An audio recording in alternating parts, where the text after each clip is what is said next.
Bibili ka ng bahay na bago. Itikom mo ang iyong bibig. Bibili ka ng sasakyan o auto. Itikom mo ang iyong bibig. Tataas daw ang sweldo. Itikom mo ang iyong bibig. Mapro-promote sa trabaho. Itikom mo ang iyong bibig. Magsisimula ng negosyo. Itikom mo ang iyong bibig. Mag-aaral ng panibago. Itikom mo ang iyong bibig. 99%.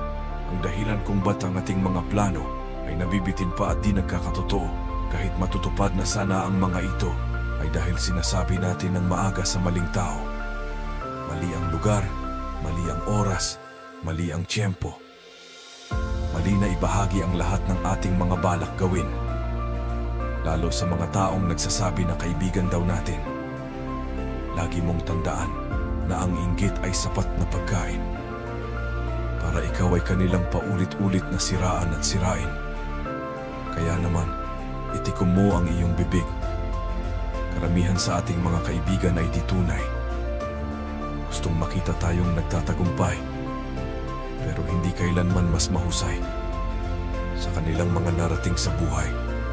At minsan kahit mga kamag-anak pa mismo ang may panibugho at inggit na sikreto. Pero ito ang laging pakatandaan mo. Di mapipigilan ang laan ng Diyos para sa iyo. At kung nakaabot ka pa sa yugtong ito, kabilang ka sa katiting na porsyento ng mga taong tinatapos ang kanilang nasimulang plano.